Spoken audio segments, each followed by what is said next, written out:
ولهذا انا كنقول لكم واش كاين شي واحد فيكم بغى ياخذ المسؤوليه ديال هذه الرابطه؟ واش كاين في القاعه شي واحد؟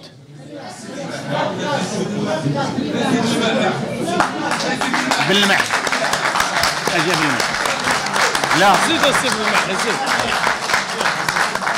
اجي بالمح. شوف للتاريخ، هذه احنا اتفقنا على بالمح، ولكن للتاريخ باش هذا الشيء نسجلوه. هو صوتنا عليه بالتصفيق، ولكن مع ذلك غادي نوضع لكم سؤال: واش كاين شي واحد اخر باغي يقدم راسو؟ واش كاين شي واحد اخر باغي يقدم راسو للمره الثانيه؟ واش كاين؟ طبعا واحد فيها وحده وواحد يقدم راسو للمره الثالثه. اذا دابا يمكن لا نقولوا ان راه الانتخاب بالاجماع مزيان، ولكن الله يحسن عوانه، راه عنده امانه واعره. اليوم بعد ساعات من العمل ومن الاشتغال تمكنا من أن نخرج إلى خلاصة مهمة جدا، وهي انتخاب الأخ الأستاذ محمد بالمحي رئيسا لرابطة الرياضيين الاستقلاليين. وبالمناسبة فقد اشتغلنا طيلة هذه المدة الأخيرة كلجنة تحضيرية بعد الاجتماع ديال الموسع ديال الإخوان داخل هذه اللجنة. استطعنا اليوم أن نختتم هذا المجهود وهذا العمل ديال اللجنة التحضيرية، أنه انتخبنا وصلنا لخلق هذا التنظيم الجديد الذي يعتبر رقم 12 من الروابط ديال حزب الاستقلال.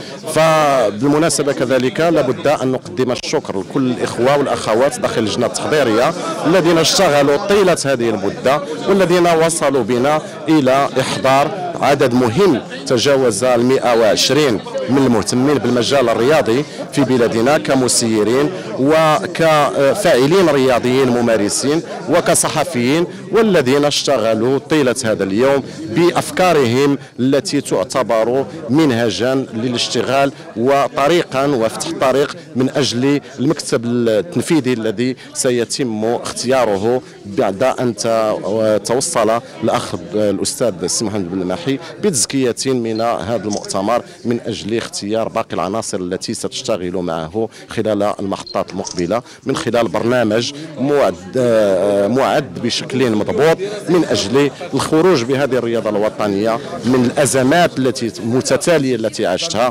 والوصول لإعطاء فرصة حقيقية جديدة لدعم الرياضة الوطنية بعد أن تبين أنه لا تفكير حقيقي في دعم الرياضة من طرف هذه الحكومة ومن طرف العاملين بها في ظل الأزمات المتتالية والمتكررة التي عاشتها الرياضة. آخرها كان محطة الموندياليتو الأخير، والذي كشف بالواضح أن هناك عجز حقيقي في تدبير الرياضي في بلادنا. حضورنا هذا النهار في تأسيس رابطة الرياضيين الاستقلاليين هي بادرة طيبة من الأخ بالمحي، وهذا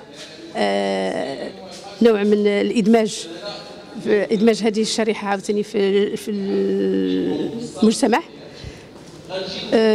الشكر الجزيل لكل من ساهم بالنسبة لأفراد اللجنة التحضيرية ولا الإخوان اللي حضروا ولا رؤساء الجمعيات ولا الإخوان البرلمانيين ولا الأخ السي حميد الشباط اللي كيسهر على الرياضه والرياضيين في المغرب. تنهني السي بالمحي على هذه الرابطه ديال الرياضيين الاستقلاليين اللي تاسست اليوم، لان غادي تدعم الرياضه وغادي تساعد بزاف ديال الرياضيين الاستقلاليين في هذا المجال ديال الرياضه.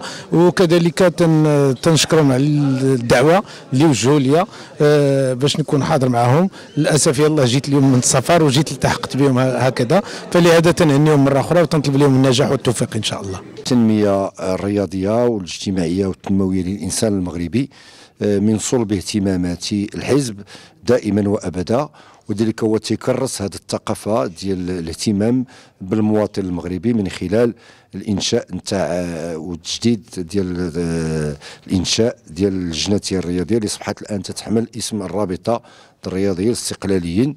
وهذا ماشي غريب على حزب الاستقلال اللي كان دائما من جمله ادبياته واهتماماته والاهتمامات ديالو الكبيره بالمواطن المغربي هي الرياضه في شتى مجالاتها وتعدداتها واختصاصاتها.